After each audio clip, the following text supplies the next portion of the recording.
need to set up. I mean, I have one slide which is somewhere in here, but I don't have a computer. It's okay. Do it like this. Okay. Wonderful. All right. Welcome, Emino. Yeah, with the blue light is perfect. Okay, first, I mean, great minds think alike. We already had like a few presentations here where I saw that we have some great minds in the room. And what I think one of the biggest problems that we currently have is that we basically have everything already out there, but it is not connected. We are kind of missing the bridges. And one thing that I think is most important in this world right now is censorship-free internet that Threefold is building, for example. That is artificial intelligence. We all know this, how important it got. And the third big technology is blockchain. We kind of have all this, and we also kind of use all this, but we have difficulties to connect the dots and build bridges between that. A thing to connect dots and build bridges are usually frameworks. These are pieces of software that you can use, that are easy to install, easy to run. They are open source, they are maintained by a community, and they enable businesses and people to basically use all these different parts. They build bridges, these frameworks. So what I'm proposing is, and what has been already built in parts, is a framework that connects to a platform, to a network, can be the internet network, that can connect to blockchain and blockchain technology, also different blockchains, and that can connect to AIs, hosted AIs, self-hosted AIs, public AIs, whatsoever, and make it as simple and easy as possible to interface with it, and also with the interface of your choice. The interface can be SMS, like we saw in the pitch for the healthcare. It can be a local phone call to a local line that is maybe connected to an AI, where you ask your question and get your answer. It can speak every language. It can run inside WhatsApp as a bot. And it is also already operational. You can check it out. It's running on Emino. I'm Emino. And just type in emino.ai, you will end up in WhatsApp, and you can start using it. What it already can do is it's just a play thing.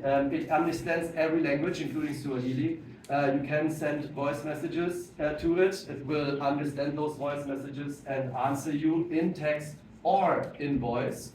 So you could have a conversation in Swahili with that AI. It connects to Midjourney, GPT-4, all things that pop up currently in the world of open source AI. So whatever you find on Hugging Face, now Facebook released open source, their thing. And we are planning to, of course, extend that in, let's say, the most smart and most useful way, reaching as many people as possible. So this is why the test run is currently on WhatsApp, because basically everybody has WhatsApp. Even though I see with my like people here on the street, I'm living in Page since 2 years, that people actually do not have smartphones. So half of the people have smartphones, they're all shit. When they have smartphones, they don't have internet, because internet is expensive. And when you finally have internet, you don't have an internet connection because the network is not working. So one next step here is, so for example, a local line, which is also already working, is a test mode that you can call and you speak to an AI. You speak to GPT-4. You can just call it, ask a question, you get your answer.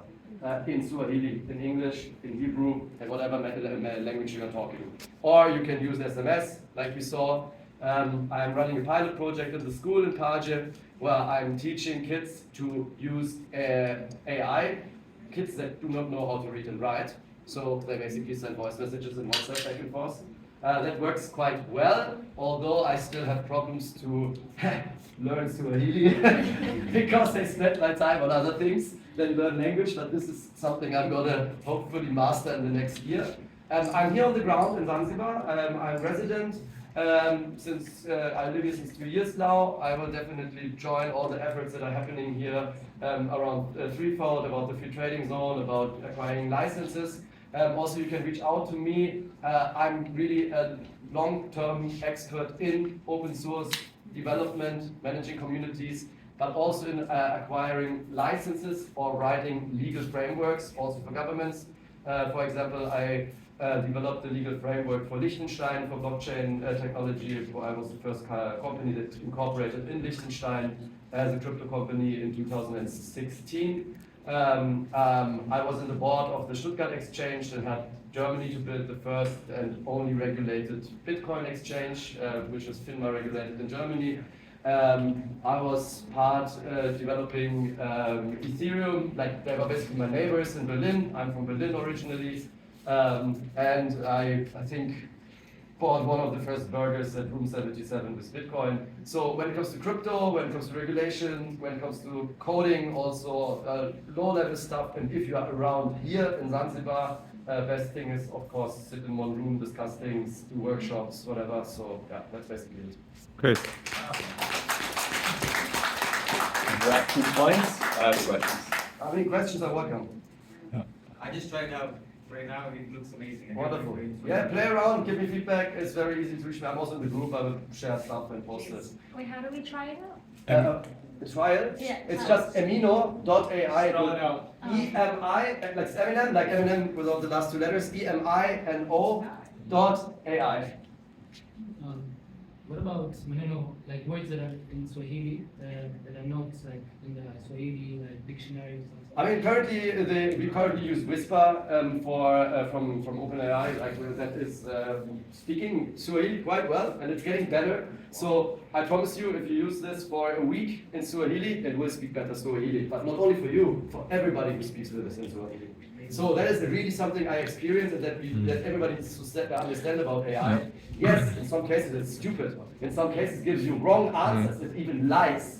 It misunderstands you. Like it's like really, sometimes it just tells a lie. So you have to have a conversation, and you should not accept the answers that you get right away. But as more you interact with it, as more you speak Swahili with it, as better it will speak Swahili. Now, not only for you will basically teach it to speak Swahili to everyone else that also interacts with it. And this is the beauty of AI, that everybody who interacts with it is actually making it better. Are you planning to kind of like decentralize in terms of making it focus to particular? Oh, okay, this is a very, very good question. So I'm coming from an open source world. So this thing will be open source, 100%. We will find currently also all requests are free, so you can use it completely for free. There's Midjourney, you can create images, and it will stay for free for quite a while. I'm paying for that.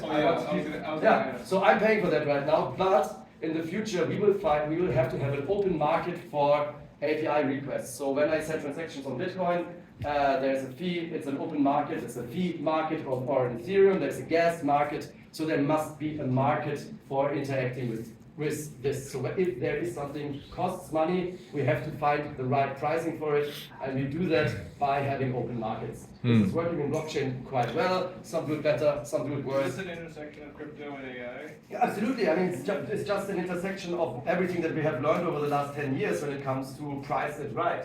Yeah, and there was a lot of work went into how do we price the execution of code in the virtual machine of Ethereum, right? This is the gas price. So for one token, like for one operation, you pay one gas in Ethereum. If you have a very very big smart contract, you pay a lot of money for the execution. If you have a very, very short one, then we come to also threefold. As shorter the execution is, the shorter the code is, the less you pay. And so there must be a free and open market. It must be a public good and accessible for everyone without permission, so permissionless. You should not ask for permission to use an AI or to use a blockchain or to create a wallet. So that is like, for me, it's like humanitarian rights. So it needs to be completely open source, permissionless, accessible, right? And how we use, like, there are concepts in Bitcoin, for example, or in any blockchain. Reading is for free, writing costs money, right? So basically, you can access all the data stored in the blockchain, in Ethereum, in Bitcoin, every single transaction. So reading the data is for free, adding data into it costs money. So there are ways, there are already tons of concepts out there. They are good, understand, well discussed. There are research papers that are peer-reviewed. hundreds of times, and we can learn from this, and we will just cherry pick the best that's out there and develop some of this stuff new ourselves. Are you raising money? Yes, yeah, kind of. Yes, we are raising money. I mean, we do not. If we have more money, we have more speed in terms of development. That would be a point to raise money. Yes. Okay. Thank you, Emino.